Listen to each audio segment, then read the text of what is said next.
میرے پاس ایک شخص قطر سے کسی ہمارے دوست کا فون آیا کہ وہ اہل حدیث تو گمراہ ہو گئے ہیں. میں نے کہا کیوں گمراہ؟ کہہ رہے ہیں وہ کہتے ہیں اللہ تعالیٰ عرش پر ہے, حالانکہ اللہ تو ہر جگہ موجود ہے.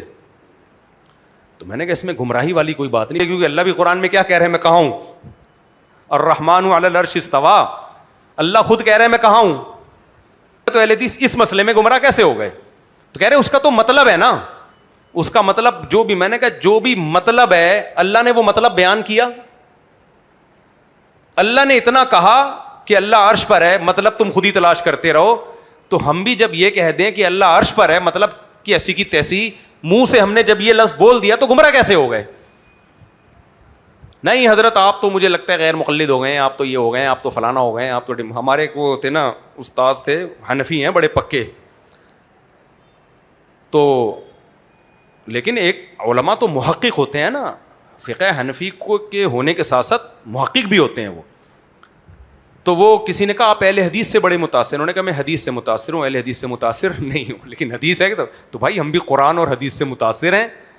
تو قرآن میں اللہ نے جگہ جگہ یہ کہا ہے رحمان کہاں ہے, عرش پر ہے. پھر حدیث کے صاف الفاظ ہیں, ایک باندی نبی کے پاس آئی, نبی نے اسے چیک کرنے کے لیے کہ مسلم ہے یا غیر مسلم, نبی نے اس سے پوچھا این اللہ, اللہ کہاں ہے.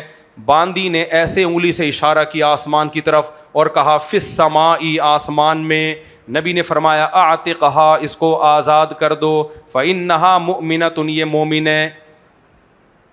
تو میں نے کہا وہ باندی تو آپ کے رائے کے مطابق گمراہ تھی, اس نے صرف اتنا نہیں کہا اللہ اوپر ہے بلکہ انگلی سے اشارہ بھی کیا. میں نے کہا میرے بھائی پبلک کو وہی دین بتاؤ جو آسان ہو, زیادہ ٹیکنیکل بات.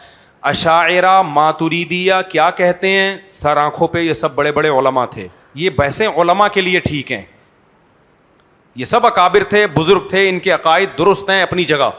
یہ سب کس کے, یہ علماء ہیں بڑے بڑے, اور بڑے بڑے علماء, کوئی اشاعرہ میں گزرے, کوئی ماتریدیہ میں گزرے. یہ بحثیں علماء کے لیے چھوڑ دو, عوام کے لیے اللہ کو انہی الفاظ سے یاد کیا جائے گا جن الفاظ سے اللہ نے اپنی حمد و ثنا کی ہے قرآن و سنت میں. سمجھ میں آ رہی ہے بات؟ اللہ نے جب اپنی حمد و ثنا کی, اللہ نے کہا الرحمن علی العرش استویٰ, رحمان کہاں ہے, عرش پر ہے. ہم جب اللہ کی تعریف کہیں گے اے عرش کے مالک, اے عرش والے, اور انگلی کہاں اٹھائیں گے, بولو. باقی ٹیکنیکل باریکیاں ماتریدی نے اس کے مطلب اب علماء کے لیے چھوڑ دو. غلط کسی کو نہ کہو, برا کسی کا نہ کہو, چاروں سب طرف. سلفیوں میں بھی بڑے بڑے علامے, اشاعرہ میں بھی بڑے بڑے بزرگ علامے گزرے ہیں, ماتریدیہ میں بھی بڑے بڑے علامے گزرے ہیں. ہمارا یہ منہ نہیں ہے کہ ہم کسی عالم کا نام لے کے رد کریں, سب بڑے بڑے لوگ ہیں. عوام کیا کرے گی, عوام کہے گی جو اللہ نے اپنے لیے جو الفاظ استعمال کیے ہم بھی وہی الفاظ استعمال کریں گے. سمجھ میں آ رہی ہے بات؟ اچھا یہاں ایک سوال پیدا ہوتا ہے, یہاں لوگ کہتے ہیں مفتی صاحب آدھی باتیں بیان کرتے ہیں آدھی پی جاتے ہیں, تبھی ہم کہتے ہیں یہ غیر مقلد ہیں. قرآن میں جہاں یہ ہے کہ اللہ عرش پر ہے, قرآن میں وہاں یہ بھی تو ہے وَهُوَ مَعَكُمْ أَيْنَمَا كُنْتُمْ, تم جہاں بھی ہو وہاں تمہارے ساتھ کون ہے, اللہ ہے. قرآن میں یہ بھی تو ہے نا, تم جہاں بھی ہو تمہارے ساتھ کون ہے, اللہ ہے. بھائی دیکھو کسی بھی زبان میں اس زبان کے جو محاورے اور مفہوم ہیں ان کو پیش نظر رکھ کے اس کا ترجمہ کیا جاتا ہے. اردو میں, انگلش میں, عربی میں, ہر زبان میں. میں جب آپ کو کہیں بھیج رہا ہوں اور آپ گھبرا رہے ہو, میں کیا کہوں گا, یار تم جہاں بھی ہو میں تمہارے ساتھ ہوں.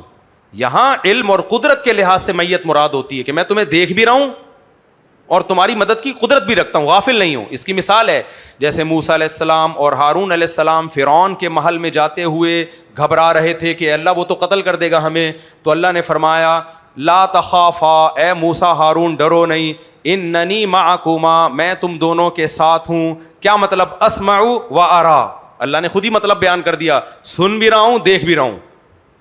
یعنی میرا علم کامل ہے, ہر چیز کا مجھے پتا ہے, اور قدرت کامل ہونے کا تو تمہیں ویسے ہی معلوم ہے. یہاں ساتھ کا مطلب اللہ کی مدد ساتھ ہے, اللہ کا علم ہمارے ساتھ ہے. تو اللہ علم اور قدرت کے لحاظ سے ہر جگہ موجود ہے. لیکن جب اللہ سے پوچھا جائے گا, اللہ کے بارے میں پوچھا جائے گا کہاں ہے, تو ہم وہی الفاظ کہیں گے جو اللہ کے رسول نے ہمیں بتائے اور قرآن نے ہمیں بتائے. یہاں بھی ایک اور اشکال پیدا ہوتا ہے. ایک اشکال یہ ہوتا ہے کہ قرآن میں یہ آتا ہے, حدیث میں تو آتا ہے کہ جب باندی سے پوچھا گیا اللہ کہاں ہے, تو باندی نے کہا فی السما, آسمانوں میں. فی کا لفظ استعمال کیا نا, حالانکہ اس کو علی السما کہنا چاہیے تھا, آسمانوں پر, اوپر, عرش پر. کچھ لوگ یہاں بھی ٹیکنیکل پوائنٹ نکالتے ہیں کہ دیکھو یہ ترجمہ بھی صحیح نہیں کر رہے.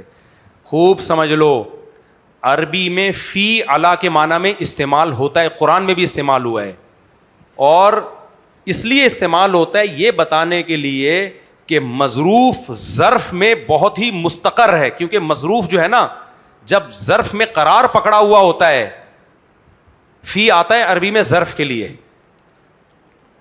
ایسے نہیں, آسان کر کے سمجھاؤں گا. دیکھو فی کا اردو میں ترجمہ ہے میں. ہم جب کہتے ہیں یہ چیز اس میں ہے تو مطلب کیا ہوتا ہے کہ اس چیز میں اس چیز کو قرار حاصل ہے, یہ ہل نہیں سکتی, بہت مضبوط قرار حاصل ہے اس کو, اتنا مضبوط قرار ہے. تو یہاں فی علی کے معنی میں یہ بتانے کے لیے ہے کہ یہ ہے تو پر ہی, لیکن ایسا استقرار ہے کہ وہ بہت مضبوط قرار ہے اس کو وہاں پہ, کیونکہ اللہ کا عرش پہ کنٹرول ہے, بہت طاقت ہے اللہ کی, تو ایسا قرار ہے اللہ کو. تو یہ بتانے کے لیے علی کے بجائے فی کا لفظ استعمال کیا. اس کی مثال قرآن میں ہے کہ فرعون نے جادوگروں کو دھمکی دی تھی اور کہا تھا لَأُصَلِّبَنَّكُمْ فِي جُذُوعِ النَّخْلِ, میں تمہیں سولی پہ کھجور کے تنوں میں لٹکا دوں گا. حالانکہ تنوں میں نہیں لٹکایا جا رہا تھا, تنوں پہ لٹکایا جا رہا تھا. یہاں بھی ہے لَأُصَلِّبَنَّكُمْ عَلَى جُذُوعِ النَّخْلِ, علی کے بجائے فی کا لفظ اس لیے استعمال کیا یہ بتانے کے لیے کہ ایسا قرار ہوگا نا کہ ہل نہیں سکو گے کھجور کے تنوں سے, ایسا لگے گا جیسے تنوں کے اندر ہو.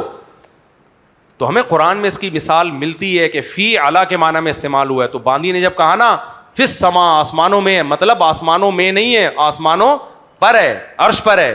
اس کی کیفیت ہمیں معلوم نہیں ہے, اس میں بحث کی ہمیں اجازت نہیں ہے. اب اجازت نہیں ہے تو میں نے کیوں بحث کر لی, پھر سوال پیدا ہوتا ہے. تو سوال یہ اس لیے پیدا ہوتا ہے کہ یہ بحث اچھالی جاتی ہے. کل بھی کسی نے اس طرح کی بحث اچھالی ہے, تو مت اچھالو ایسی بحثیں, جس کا جو نظریہ ہے وہ رکھے. لیکن اگر کوئی اہل حدیث یہ بول دیتا ہے اللہ عرش پر ہیں, تو دیوبندی لوگ جذباتی ہونے کی کوشش نہ کریں, اس کو دیوبندیت کا مسئلہ نہ بنائیں, اس کو نیچا دکھانے کی کوشش نہ کریں. بہتر ہے حق کو مان لیا جائے تمیز سے. تو عوام کے لیے باقی کسی بزرگ کو, عشاعرہ, ماتوریدیہ, یہ سارے بڑے بڑے علامے تھے, بزرگان دین تھے, ان کو ہم گمراہ نہیں کہہ سکتے. ہم کہہ رہے ہیں وہ علماء کے لیے. کس کے لیے وہ بحثیں؟ علماء کے لیے. علماء کو پڑھنے دو, مدارس میں بحث کرنے دو. عوام کے لیے جو اللہ کی طرف سے پیکیج ہے وہ وہی پیکیج ہے, قرآن و حدیث کی ظاہری نصوص ہیں. اللہ کہاں ہے؟ عرش پر ہے. کیسے ہے ہمیں نہیں پتا بھائی. دیکھو اس کو کہتے ہیں تشبیہ اور تعطیل سے بچنا. جو اللہ نے اپنے لیے صفات استعمال کی ہیں ان کی نفی بھی مت کرو اور ان کو مخلوق کے مشابہ بھی قرار مت دو.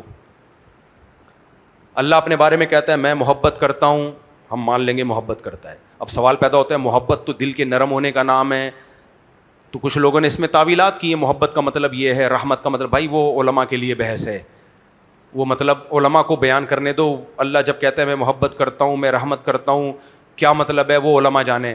ہم یہی کہیں گے اللہ محبت بھی کرتا ہے, اللہ رحم بھی کرتا ہے, اپنے بندوں پہ رحم بھی کھاتا ہے. حالانکہ رحم تو دل کی نرمی کا نام ہے نا, اثر قبول کرنے کا نام ہے. بھائی ہمیں نہیں پتا, اللہ مہربان بھی ہے, رحمت اس کو ترس بھی آتا ہے بندوں پہ, غضب بھی کرتا ہے. ان ربی قد غضب اليوم غضبا لم یغضب قبلہ مثلہ ولن یغضب بعدہ مثلہ. حدیث میں آتا ہے قیامت کے دن نافرمانوں کو اتنا غصہ ہوگا, اللہ کو نافرمانوں پر اتنا غصہ ہوگا کہ نبی فرمائیں گے کہ میرا رب ایسا غضبناک ہوا ہے کہ اس سے پہلے بھی کبھی نہیں ہوا, اس کے بعد بھی کبھی نہیں ہوا. اب یہاں سوال پیدا ہوتا ہے بھائی غصہ تو ایک جذباتی کیفیت کا نام ہے, تو کیا معاذ اللہ پہ یہ کیفیات آتی ہیں؟ تو اب علماء نے عشاعرہ ماتوریدیہ میں ایک بحث چلی ہے, یہاں مطلب یہ ہے بھائی وہ ان کو کرنے دو, علماء لوگ ہیں. ہمارا کام کیا ہے عوام کا؟ کسی کو برا نہ کہیں, ہم یہ کہیں بھائی اللہ کو غضب آتا ہے, کما ہوا لائقم بشانہ, اس کا غضب ہمارے جیسا نہیں ہے, وہ اس کی شان کے مطابق ہے, ہم اس کو بندوں پہ قیاس نہیں کر سکتے. یہ اسلم ہے, یہ عقیدہ آسان ہے, اس پہ اشکالات کم ہوتے ہیں, اس میں نجات کے چانسز زیادہ ہیں. اللہ پوچھے گا تم نے مجھے کہہ دیا کہ مجھے غضب آتا ہے, تو ہم کہیں گے اللہ ہم نے نہیں کہا, تو نے خود کہا ہے.